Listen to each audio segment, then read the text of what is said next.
Je te souhaite la bienvenue dans cette vidéo podcast. C'est un format un petit peu particulier que j'aime bien. Bienvenue à l'Université des Hauts Potentiels, une université dans laquelle on t'apprend à t'épanouir avec ta douance pour, je l'espère, co-créer un monde meilleur. La petite caméra qui me filme là-bas, mais que je ne vais pas regarder aujourd'hui, puisque je vais regarder quelques notes. J'ai avec moi le manuel DSM-5 des diagnostics psychologiques, et puis j'ai quelques notes aussi sur mon ordinateur pour te parler d'un sujet qui touche beaucoup de hauts potentiels. C'est le test de QI, le test qu'on appelle le test d'intelligence, le test qu'on nomme aussi le VICE-4 pour les adultes, et le VISC pour les enfants. Et la question que je voudrais te poser, c'est, pour laquelle je vais te donner des réponses bien sûr, c'est: y a-t-il une application dans la vie de tous les jours pour ce fameux test d'intelligence, ce fameux test de QI? Ah oui, parce que si on doit mesurer l'intelligence, à quoi ça sert en finalité pour un haut potentiel, une personne au profil un petit peu atypique? Et ce test de QI, tu peux te dire, bon voilà, je suis différent, je me sens différent, j'ai une sorte de mal-être par rapport aux autres, par rapport aux neurotypiques, j'ai des émotions qui sont différentes, j'ai des sensations qui sont différentes, j'ai un cerveau qui fonctionne à une vitesse différente, et donc j'ai besoin de savoir si je suis différent parce que j'ai un trouble, parce que j'ai un problème, ou bien parce que j'ai ce fameux profil de haut potentiel, ce fameux surdoué, qui fait qu'en fait ce n'est pas un trouble, c'est simplement un fonctionnement différent de mon cerveau. Et tous les hauts potentiels passent par cette phase-là en se disant ou je suis fou ou je suis folle, ou alors j'ai une porte de sortie, c'est peut-être parce que je suis simplement haut potentiel, et à ce moment-là, c'est pas du tout le même épanouissement. C'est-à-dire que d'un côté, on a un trouble qu'il va falloir guérir, donc c'est quelque chose qui est venu se greffer par-dessus ta personnalité, tandis que le haut potentiel, ça fait vraiment partie totalement de ton fonctionnement psychologique depuis ta naissance, et ce, jusqu'à la fin de ta vie. Donc ce fameux test de QI, c'est un passage entre guillemets qu'on dit obligatoire pour les hauts potentiels, non pas parce que c'est une finalité, c'est la panacée d'avoir une réponse, mais c'est surtout parce que le haut potentiel, comme il a une forte propension à s'auto-dévaloriser, à se remettre en question sans arrêt, c'est un de ses points forts, mais c'est aussi un de ses points faibles, et bien à un moment, il a besoin de cette validation extérieure d'une personne, entre guillemets, officielle, qui va lui dire oui ou non, tu es haut potentiel ou tu n'es pas haut potentiel. Et ce fameux test de QI, donc, la question que je te pose pour que vraiment tu prennes conscience de ça, parce que si tu es haut potentiel, tu te dis, bon, il faudra bien un jour que je le passe, ce test de QI, ce test de haut potentiel, c'est: est-ce que ça va me servir vraiment à quelque chose? Il y a deux réponses. La première, c'est que ça va t'apporter déjà un soulagement. C'est-à-dire qu'effectivement, d'avoir une réponse, de se dire ok, je sais que je suis haut potentiel, ça veut dire que je ne suis pas fou, je ne suis pas folle, c'est déjà une bonne chose, mais je suis différent. Donc déjà c'est un soulagement. Mais est-ce que ce soulagement va être suffisant pour te permettre de t'épanouir? Je ne le pense pas, c'est que de courte durée tout ça. Donc en fait, ce test de QI, il faut savoir qu'il y a différents tests d'intelligence, on va appeler ça comme ça. Il y a le fameux test de QI, le test VICE-4 que l'on fait en France, mais il y en a beaucoup d'autres avec des approches très différentes. Et il faut savoir que ce fameux test VICE-4 qu'on utilise aujourd'hui dans beaucoup de cas, qu'utilise le monde académique de la psychologie, il a été inventé par Binet et Simon, et c'est ce qu'on appelle une échelle métrique de l'intelligence. C'est un test de développement intellectuel qui a été mis au point par ce psychologue français, Alfred Binet, à l'aide d'un autre psychiatre qui était Théodore Simon. Et c'était vers les années 1900, je crois 1904-1905, à la demande du gouvernement français, eh bien Alfred Binet publie une échelle métrique de l'intelligence qu'il élabore avec Théodore Simon. Et cette échelle, au début, elle a pour but de mesurer le développement de l'intelligence au sens de la cognition et des enfants en fonction de leur âge. Donc, il y a eu plusieurs révisions de ce fameux test, mais il a eu pour but de détecter les élèves en difficulté dans les jeunes classes. Ce test est à l'origine du concept d'âge mental, c'est-à-dire repérer l'âge de développement en regardant les acquisitions intellectuelles, beaucoup d'éléments. Et en fait, ce fameux test d'intelligence, ensuite plus tard ce test de QI, eh bien, il était en fait fait pour dépister les gens qui sont sous-efficients. Et par extrapolation, on en a fait un test pour détecter les surefficients. Alors qu'en fait, à l'origine, il n'est pas fait pour ça. Donc déjà, il y a un biais à ce moment-là sur l'utilité même de ce test qui est le plus répandu aujourd'hui, bien que ce ne soit pas le seul. Et ce que je voudrais te dire par rapport à ça, c'est que dans ce test-là, on ne prend pas en compte le côté émotionnel de la personne. Et il faut savoir que les émotions, y compris l'état physique, influent énormément sur des tests de performance, comme le fait le test de QI. Et on se retrouve avec des personnes, notamment les hauts potentiels, qui ont une forte part d'émotivité, d'hypersensibilité émotionnelle, qui fait que on perd un petit peu de ses moyens, on se laisse déstabiliser, on doute, et donc on sous-performe à certaines réponses. Et ce qui fait que ce test-là, si on se dévalorise, si on a mal dormi, si on a une mauvaise semaine, si on a les idées un petit peu noires, on se retrouve avec un test sous-coté par rapport à son véritable quotient intellectuel, puisqu'on parle de QI. Et on se retrouve avec des personnes qui sortent de ce test-là en se disant en fait, je suis pas au potentiel puisque je suis en dessous de la barre des 125 ou de 130 de QI. Cette fameuse barre qu'il faut dépasser pour être accueilli, diplômé des hauts potentiels, si on peut le dire, alors qu'en fait, on sait très bien qu'il y a beaucoup plus de nuances dans l'esprit humain. Il n'y a pas une barre dans laquelle on est normal et d'un coup, tac, on passe en un claquement de doigts pour un point de plus à surefficient. Non, il y a beaucoup plus de nuances. C'est pour ça que ce fameux test, qui à l'origine était créé pour dépister la sous-efficience, n'est pas vraiment le plus adapté pour détecter le haut potentiel. Et donc, pour en revenir à cette question, est-ce que ce test de QI a vraiment une répercussion comme ça dans la vie de tous les jours ? Il faut savoir que le test de QI, c'est un outil. C'est un des outils qui va te permettre d'apprendre à te connaître, apprendre à connaître ton fonctionnement, tout simplement. Et c'est pas une finalité en soi. C'est pas une finalité en soi. Pourquoi ?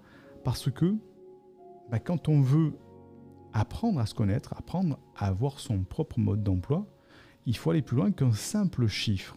Parce que le test de QI va te donner un chiffre. Il va te dire, vous avez une note. 90, 95, 100, 110, 125, 130, 140, 145. Mais le lendemain, est-ce qu'il y a une application dans la vie de tous les jours ?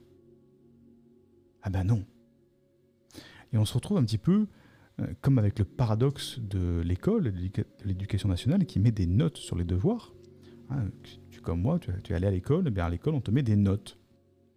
Et est-ce qu'une seule fois dans ta vie, on a jugé ton travail professionnel dans la vie active avec une note ? On a dit, oh tiens, c'est très bien, tu as très bien fait ce travail, je vais te mettre une note, je vais te mettre 15 sur 20. Mais non, on ne note pas, on ne vit pas, on ne gagne pas son salaire avec une note. Donc ce test de QI, il est vraiment un effet miroir, un écho de l'éducation nationale dans laquelle on te met une note pour dire, ok, tu es bon, tu es pas bon, tu es au potentiel, tu ne l'es pas. Alors qu'il y a beaucoup plus de subtilité dans le fonctionnement du cerveau humain et notamment chez les hauts potentiels. Donc, est-ce qu'il y a une application dans la vie de tous les jours ? Non. En dehors du soulagement, se dire ouf, en fait, je suis au potentiel ou pas. Mais quand on se rend compte qu'il y a beaucoup de hauts potentiels qui passent au travers de ce test de QI, ce test de performance, c'est un petit peu dommage parce que on repart, entre guillemets, pas déçu, mais on repart avec une errance un petit peu thérapeutique en se disant en fait, je sais pas, le psychologue ne m'a pas dit si j'étais vraiment au potentiel ou pas. Il m'a dit je peux pas vous donner la réponse parce qu'en fonction des notes que j'ai vues, le profil est trop hétérogène et je peux pas vous dire. Voilà. Donc c'est un test qui est un outil, tout simplement.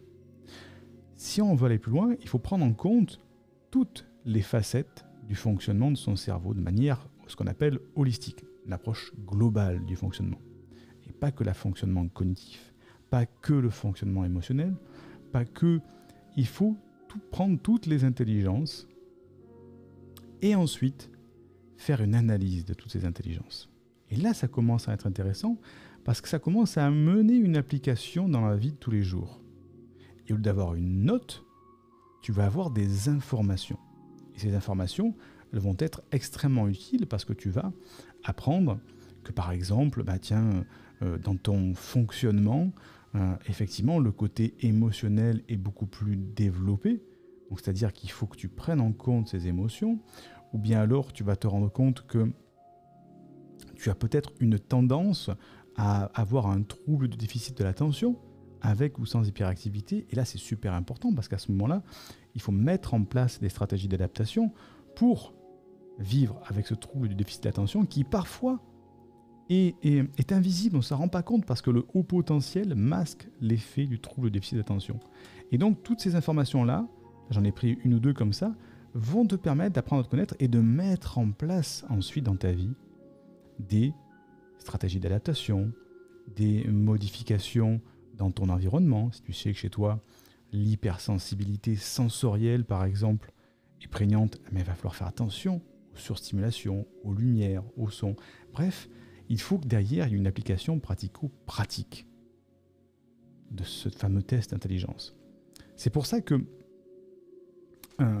pour éviter que des personnes passent justement au travers de cette test nous, on a travaillé vraiment sur un test très holistique, un bilan psychologique de détection de la douance qui essaye, parce qu'aucun test n'est parfait, d'avoir une approche la plus globale possible, pas basée que sur la performance, comme on peut le voir sur certains tests, avec une performance sur des tests de logico-mathématiques, ces fameuses cases à mettre dans le bon sens, le bon ordre, une suite de numéros, une suite de chiffres, une suite de formes. Voilà. Ça, c'est des tests psychologiques de logico-mathématiques. C'est une partie de notre fonctionnement. Donc, par rapport à ça, quand un bilan te permet d'avoir une application pratico-pratique, là, c'est quand même bien plus pratique, c'est le cas de le dire, pour évoluer positivement et pour avoir vraiment une application pratique dans sa vie et évoluer avec ça. Parce que le but du haut potentiel, c'est de gravir des étapes d'intégration de ce haut potentiel, il y a 5 étapes d'intégration, et d'atteindre une sorte d'harmonie, d'épanouissement qui va lui permettre d'intégrer ce haut potentiel et de le vivre sans le subir. De le vivre pas en l'exploitant, parce que le mot exploiter, c'est pas vraiment un mot que j'aime beaucoup, mais de le vivre en s'épanouissant avec ce haut potentiel. Parce que c'est quelque chose d'extraordinaire quand on a un haut potentiel. Mais seulement si on ne voit que les mauvaises facettes de ce haut potentiel, eh bien on va passer une vie très très triste, très compliquée, avec un profond mal-être. Tandis que quand on commence à voir cette facette positive de ce profil psychologique, et qu'on commence à l'utiliser avec le bon mode d'emploi, c'est là qu'on se rend compte que son hypersensibilité, c'est quelque chose d'extraordinaire. Ça veut dire que son profil intellectuel assez affûté, performant, c'est extraordinaire d'avoir une sorte d'hyper-empathie, c'est génial. Et tout ça, c'est ce qu'on appelle un reframing, c'est-à-dire voir les choses avec un angle différent en ayant le bon mode d'emploi pour exploiter, j'aime pas trop ce mot, mais pour utiliser ce haut potentiel à bon escient. Donc ce test de QI, ce test VICE-4, c'est bien de le faire. Mais c'est pas la panacée. Voilà, c'est pas la panacée, il ne faut pas se focaliser sur un test. C'est un passage, le test, pour t'orienter dans ta vie, pour en savoir plus sur toi-même, et ensuite intégrer ce haut potentiel, parce que c'est là que ça devient intéressant, intégrer le fonctionnement, ton fonctionnement interne, en apprendre plus sur toi-même, faire un chemin de ce qu'on appelle d'introspection, regarder au fond de soi-même pour apprendre comment on fonctionne et justement s'épanouir avec cette capacité extraordinaire. Donc, si tu veux aller plus loin, tu sais qu'au niveau de l'université des hauts potentiels, on a justement un bilan psychologique de détection de la douance qui est très complet. Tu as le lien qui est en description de cette vidéo ou de ce podcast. Tu pourras cliquer, il y aura une vidéo qui va t'expliquer ce que l'on fait dedans. C'est moi qui parle, bien sûr. Et donc, si tu veux en savoir plus sur ton propre fonctionnement, je te recommande de cliquer sur ce lien et d'aller écouter la vidéo de présentation de ce test, ce bilan psychologique, parce que ce n'est pas vraiment un test, c'est un bilan psychologique qui va t'en apprendre énormément. À chaque fois, on envoie un compte-rendu qui fait à peu près une 20aine de pages. Alors, ce n'est pas la quantité qui est importante, mais surtout la qualité des analyses qui sont dedans, qui font que tu repars avec plein de pépites sur ton fonctionnement. Tu en apprends beaucoup sur toi. Et ensuite, tu as des voies d'exploration pour savoir quoi en faire dans ta vie. Qu'est-ce que tu peux appliquer de toutes ces informations que tu reçois par rapport à ton bilan psychologique. Et ça, c'est ce qui est intéressant pour un potentiel. C'est s'épanouir avec sa douance. Un chiffre de QI, ça sert à rien. On peut l'afficher dans son mur derrière son bureau, ça ne sert à rien. Un chiffre, 125, 130, 135, 140, à quoi ça sert? À rien. Ce qui est utile, c'est l'information qu'il y a derrière sur ton propre fonctionnement. Et c'est ça le message que je voulais te faire passer aujourd'hui, c'est passer un examen, un test au niveau de ton fonctionnement cognitif, c'est bien, c'est pas la finalité. La vraie finalité, elle est dans ton épanouissement qu'il y a derrière. Le test, le bilan te met sur le chemin en te disant c'est bien la bonne voie, tu es bien dans la bonne direction. Soit tu vas chercher, si tu as un mal-être, soit tu vas te dire il y a un trouble et il faut que je guérisse, soit il n'y a pas de trouble et en fait c'est peut-être parce que j'ai un profil de haut potentiel et à ce moment-là je suis dans la bonne voie. Ça c'est l'utilité pratico-pratique d'un bilan, d'un test au niveau de l'intelligence, selon comment on définit l'intelligence bien sûr. Ça c'est un autre sujet, comment définit-on l'intelligence. Mais en tout cas voilà ce que je voulais te faire passer comme message, le test, le bilan, c'est pas une finalité, c'est une étape et autant que cette étape soit la plus enrichissante possible pour apprendre à te connaître, à avoir une sorte de lecture de qui tu es au fond de toi dont tu n'as pas conscience. Et c'est ça que je te recommande de faire en tout cas.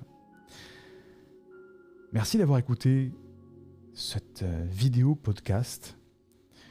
Je te dis à très vite pour une prochaine vidéo. Tu sais que si ça n'a pas marché pour toi jusqu'à présent, c'est que tu n'as peut-être pas le bon mode d'emploi du haut potentiel. Donc comme le disait Einstein, la folie, c'est de toujours faire la même chose et de s'attendre à un résultat différent. Et pour terminer, que la force soit avec toi. Bye bye.